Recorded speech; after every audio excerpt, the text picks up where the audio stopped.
मैं Shailendra Kumar Srivastava electronic software Greater Noida से बोल रहा हूँ। आज मैं आप लोगों के लिए पाइथन का दूसरा क्लास लेके आया।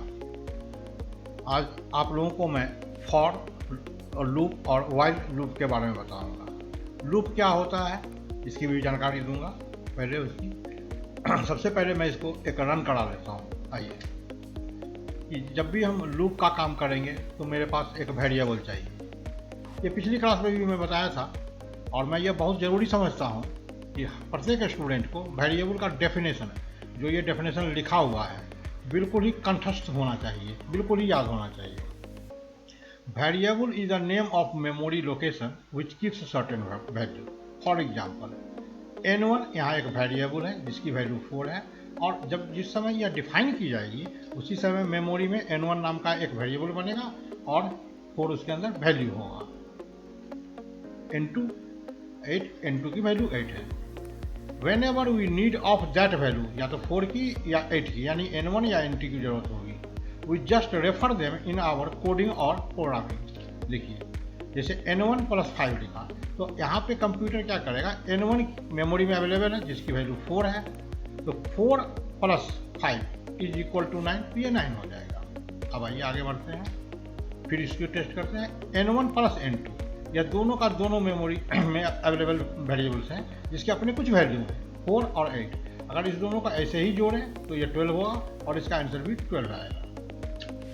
लिखते हैं n1 = 6। इसका मतलब हुआ कि when a new value is given to the same variable, variable नहीं बदल रहा है, यहाँ जो n1 है वही n1 है यहाँ है, यानी यह इसी मेमोरी लोकेशन पे यह ओवरराइट करेगा। Same variable name previous value vanished away, यानी वॉश आउट। अब इसके बाद अगर कभी भी मुझे n1 की जरूरत होगी तो अब 4 नहीं मिलेगा। तो फॉर एग्जाम्पल देखिए n1 + 5, यह वही एग्जाम्पल है जो थोड़ी देर पहले यहाँ पे था, n1 + 5, राइट, और यहाँ भी n1 + 5 है। अब देखिए जरा कि उस समय वैल्यू 9 आया था और इस समय 9 नहीं आना चाहिए, 6 + 5 दैट इज 11, यह 11 आएगा। अब फिर मैं दूसरा टेस्ट किया हूँ, n1 + n2, पहले प्रीवियस आंसर था 12 और अब जो आंसर आएगा वो 14 होगा। देखिए n1 + n2 और ये 14। तो इस चीज़ को याद रखिएगा, कहीं भी रहिए प्रोग्रामिंग और कोडिंग करने में तो वेरिएबल नेम क्या होता है और किस तरह से होता है, इसको आप बिल्कुल याद कर जाइए। ओवरराइट होके रहेगा और जब जरूरत होगा आप कॉल करोगे और वो वैल्यू दे जाएगा। आज हम लोग आपको पाइथन में फॉर लूप के द्वारा जनरेट करना सिखाऊंगा, 1 2 3 अप टू 10 और 40 और 50 वट एवर यू वांट, और generate number 1 2 3 up to given number, यानी यहाँ पर यूजर देगा। इसी काम को हम सिर्फ फॉर से ही नहीं कर सकते हैं, हम वाइल लूप से भी कर सकते हैं। तो क्वेश्चन मेरा बिल्कुल ही सेम है, यह दोनों क्वेश्चन सेम है जो यहाँ पे था, लेकिन इस बार उसके जो आने के तरीके होंगे वो वाइल लूप से होगा। इसके बाद हम लोग बड़ी आसानी से ओड और इवन नंबर को जनरेट करना सीखेंगे। ओड और इवन को यहाँ पे इवन नंबर में ये, और ओड में यहाँ पर 1 3 6 होना चाहिए था क्योंकि 2 4 6 लिखा हुआ है, इसको आप 1 3 और 5 समझेंगे, एंड सो ऑन, राइट। अब चलिए आगे बढ़ते हैं। मैंने पाइथन लोड कर रखा है। अब पाइथन के अंदर हम प्रोग्राम बनाते हैं न्यू फाइल के द्वारा और अपने काम को करते हैं। सबसे पहले फॉर लूप से करते हैं। फॉर लूप में वेरिएबल को इनिशियलाइज यहाँ करने की जरूरत नहीं है, सीधा लिखते हैं फॉर, और हम करने क्या जा रहे हैं याद रहे, 1 2 3 अप टू 10 और 40 और 60 के। For I in range 1 to 11, अगर 10 तक जनरेट करना है तो 11 लिखना है। इसके आगे हम कॉमा लगा के इंक्रीमेंट दे सकते हैं, अगर नहीं देंगे तो बाय डिफॉल्ट वो 1 मानेगा, इसलिए मैं इसको अभी हटाता हूँ। फिर आप अपने को कोलन लगाएंगे और यहाँ पे कहेंगे प्रिंट और आई कहेंगे, और इस प्रोग्राम को मैं सेव करता हूँ। तो चलिए मैं डेस्कटॉप पे करता हूँ, इसका नाम देता हूँ 11.py। ये ओवरराइट के लिए हमसे क्वेश्चन करेगा, इसको कहेंगे यस ओवरराइट। अब जब हम इसको रन करेंगे तो देखिए 1 2 3 4 5 अप टू 10 आया, 11 नहीं आया है। देखिए यहाँ 11 दिया हुआ है, 11 नहीं है, 1 के गैप से आया है, तो यह एक कम आता है। चलिए अब इसमें इंक्रीमेंट दे देते हैं। अगर मैं 1 दे दूँ तो क्या फ़र्क पड़ता है, कोई फ़र्क नहीं पड़ेगा। मैं सेव कर रहा हूँ इसको, इसे देखते रहिए। मैं बार बार नहीं बोलूँगा, कंट्रोल एस में कीबोर्ड से दबा दूँगा, सेव कर दिया। अब मैं रन करने के लिए F5 का भी सहारा ले सकता हूँ। देखिए इसके आंसर में कोई फ़र्क नहीं पड़ा। अब सवाल ये उठता है कि सर क्या हम सिर्फ इसी तरह की चीज़ को जनरेट करने के लिए हम इसका सहारा लेते हैं? नहीं, ऐसा नहीं। कोई चीज़ रिपीटेटिव वर्क हो, जैसे फॉर एग्जांपल आप यहाँ पर मैं एग्जांपल देकर समझाता हूँ कि आपको इस तरह की 10 लाइन जनरेट करनी है, 10 लाइन। तो इसके लिए आप बार बार प्रिंट में मत लिखें, आप इस चीज़ को यहाँ से मैं दिखाता हूँ आपको, डबल कोट्स के अंदर इसको डाल दीजिए।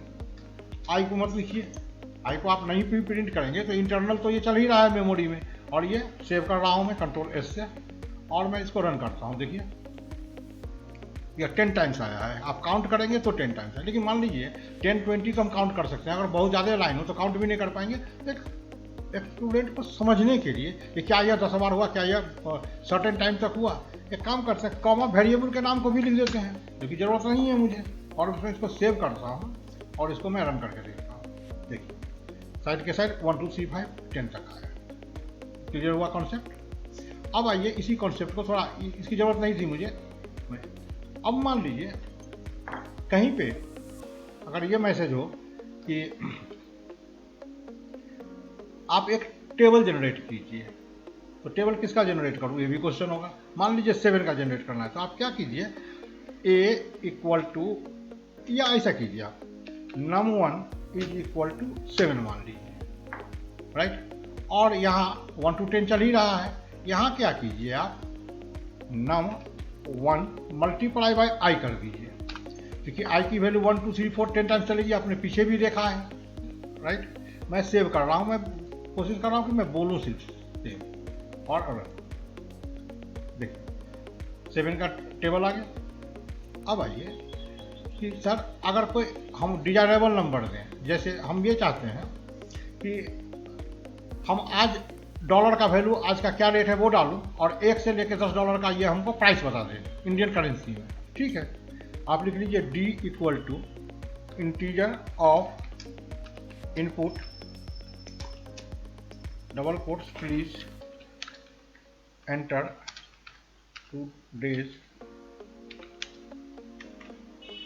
Today dollar value. जो कुछ भी देंगे वो कहाँ पे जाएगा, डी पे जाएगा। डॉलर का वैल्यू मान लीजिए आज आपने दे दिया 50 रुपये, तो यहाँ पे $1 का वैल्यू यानी आई मल्टीप्लाई किससे हो जाएगा, डी से। चलिए पहले एक रफ देख लीजिए, फिर मैं इसको बहुत अच्छा करके दिखाता हूँ। मैं सेव कर लिया हूँ। कहता है please enter today's dollar value. हम जानते हैं कि 74 रुपीज़ समथिंग पैसा है, हम समझाने के लिए मैं 50 रुपीज़ देता हूँ। यहाँ देखिए अगर वो $1 $2 का हो तो किस तरह से ये आएगा। ये जो हमारा दिया हुआ है वो डी टुडेज डॉलर वैल्यू ये इंडियन करेंसी में मैंने दिया है, और यहाँ पर मैंने लाया है। तो अब यहाँ पे मैं इसको कोशिश करता हूँ कि आपको बहुत अच्छे से समझाऊँ। D dollar comma I comma $1 double quotes is equal to IC Indian currency value comma I into D dollar I $1 is equal to IC value whatever. मैं इसको सेव कर रहा हूँ। अब मैं इसे रन करता हूँ। यह पूछ रहा है टुडे डॉलर वैल्यू, मैं 50 रुपये ही देता हूँ, 50 रुपये दे दीजिए, पहले 50 डालता हूँ। देखिए क्या हुआ, $1 का 50 हो जाएगा, $2 का $2 100 एंड सो ऑन। अब जब एक बार ये डेवलप कर लिए हैं तो एक्चुअल जो डालना है वो डाल दीजिए। जैसे फॉर एग्जांपल रन कर रहा हूँ मैं, आज का वैल्यू है 74 रुपीज़ 67 पैसा सपोजिंगली, एंटर कर दीजिए। और यहाँ पे जो फ्लोटिंग का नहीं दिया तो फ्लोट में मुझे ये लेना पड़ेगा, तभी जाके ये फ्लोट में आएगा। चलिए अब इसको मैं फ्लोट में नहीं ले रहा हूँ, तत्काल मैं इसको आगे बढ़ना है मुझे, मैं इसको रन कर रहा हूँ। मैं 74 मान लेता हूँ। देखिए 74 के हिसाब से ये पूरे पैसे आ गए, करेक्ट। अब आइए कि इस लूप में क्या सिर्फ इतना ही होता है, नहीं। अगर मान लीजिए आपसे ये कहा जाए कि एंटर कीजिए 5 टाइम्स किसी स्टूडेंट का नेम और उसके मार्क्स को और कैलकुलेट करके जनरेट कीजिए, तो पूरा का पूरा आप इंडेंटेशन के द्वारा यहाँ से यहाँ तक सारे कॉन्सेप्ट को लिख दें जो आप इनपुट करके लेंगे और ये सारा काम तो हो जाएगा। अब आइए व्हाइल लूप से हम इस काम को कैसे करेंगे। आइए मैं इसको डिलीट करता हूँ, यहाँ लिखता हूँ मैं a इक्वल टू 1, ए का वैल्यू 1 हो गया, while a less than equal to 10, जब तक a का वैल्यू 10 से कम या बराबर है तब तक काम करो। तो निश्चित रूप से a का वैल्यू 1 है, ये काम करेगा। इंडेंट क्या काम करो, तो प्रिंट कर दो a को, सिंपल सा भी कैपिटल ए बात करूँगा a को, ठीक है। अब इस प्रोग्राम को मैं सेव करने जा रहा हूँ, उसी पर सेव कर रहा हूँ और रन करता हूँ इसको। देखिए यहाँ पे ए नोटिफाइड दैट मीन कि कहीं पर मैं स्मॉल, अच्छा ओके फाइन, यहाँ पर स्मॉल ए आ गया, यहाँ पर कैपिटल ए होना चाहिए था। रन करूँगा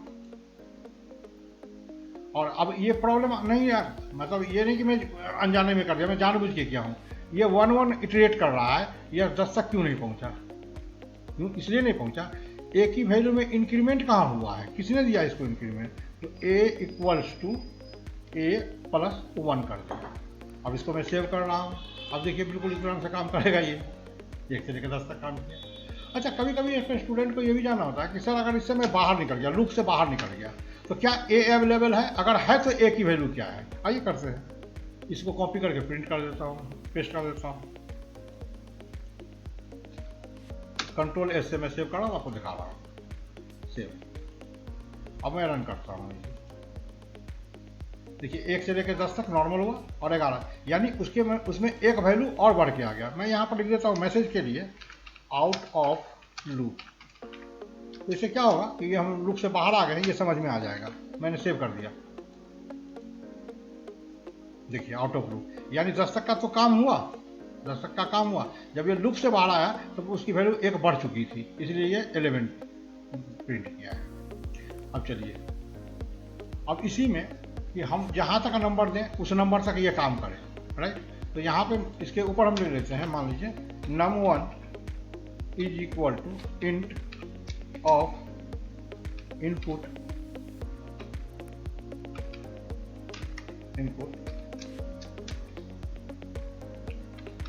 एंटर एनी नंबर, ओके। वो नंबर कहाँ गया, num1 पर गया, और इसको वहाँ तक प्रिंट करना है जहाँ तक कि वो num1 दिया हुआ है। तो यहाँ पर भी मैंने num1 लिख लिया, और बाकी तो प्रिंट ए को ही करना है, ए को ही इंक्रीमेंट करना है, और बाहर आने पे आउट ऑफ लूप ए का वैल्यू बढ़ जाएगा और num1 जो आप दिए थे शुरू में वही वैल्यू रह जाएगा इसके अंदर, क्योंकि इसमें कोई इंक्रीमेंट हो नहीं रहा है। मैंने मान लीजिए 5 दे दी, 5 दिया, तो देखिए जबकि लूप में बढ़ के वो 6 हो चुका है, लेकिन ये num1 का वैल्यू 5 ही है। चलिए अब इसी प्रोग्राम में हमको व्हाइल से या फॉर से, जिससे भी मर्जी हो, हमें ओड और इवन को निकालना है। तो ओड और इवन को निकालने का बहुत सारे तरीके हैं। मैं व्हाइल लूप से ही ओड और इवन को निकालता हूँ। इसको मैं कमेंट में डाल देता हूँ, रिमार्क। कमेंट अच्छा नहीं लगता मुझे, इसको रिमार्क डाल देता हूँ। इसका कंप्यूटर को कोई लेना देना नहीं है, प्रोग्रामिंग को। आइए लेकिन यहाँ पे करना है, अगर मैं इवेंट की बात करूँ तो इसको 2 ले लेता हूँ, और इसका इंक्रीमेंट भी 2 से कर देता हूँ, और इसकी कोई औपचारिकता रह नहीं गई है, इसलिए इसको मैं डिलीट कर देता हूँ। 2 से शुरू होगा num1 यहाँ पर अब काम नहीं करेगा, क्योंकि num1 का कोई वैल्यू दिया नहीं हुआ है, इसलिए यहाँ पर मुझे फिक्स्ड वैल्यू डालना होगा। मैं डाल देता हूँ लेस देन इक्वल टू 20, और यहाँ पे लिख देता हूँ ठीक है इवेंट,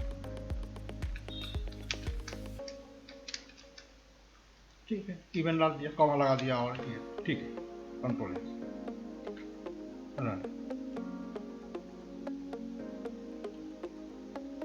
देखिए 2 4 6 8 10 20 तक गया, या फिक्स या स्टैटिक रूप में गया। अगर इसी को डायनामिक बनाना हो तो आप यहाँ से num1 को हटा दें वहाँ, और यहाँ लगा दें num1 को। अब क्या होगा कि जो भी नंबर देंगे वहाँ तक यह कंट्रोल करेगा। मैं सेव कर रहा हूँ कंट्रोल एस से। रन कर रहा हूँ और ये रन मैंने दिया यहाँ पे 10, देखिए 2000 से 10 आ गए। ओके, इस तरह से आप कोई भी नंबर रख सकते हैं। अगर इसी को ओड करना हो तो देखिए कितना आसान कॉन्सेप्ट है। ओड तो यहाँ लिखा, क्या ये 2 ओड नंबर है? नहीं, इनिशियल वैल्यू 1 दे दीजिए और बाकी वही रहने दीजिए, क्योंकि एक 1 में 2 जुड़ेगा तो थर्ड 3 हो जाएगा, वो फिर से ओड नंबर है। मैंने फिर 10 दिया, देखिए 9 तक किया, क्योंकि 10 इवन है और 11 तक ये जाएगा नहीं। इस तरह से बेटे हम लोगों ने इस तमाम चीज़ों को फॉर लूप को सीखा। इसमें आप जितना भी प्रैक्टिस करेंगे उतना आगे बढ़ा के ये ले जाएगा, राइट। तो thank you very much for today. अब फिर हम लोगों की मुलाकात अगले वीक होगी। Thank you very much.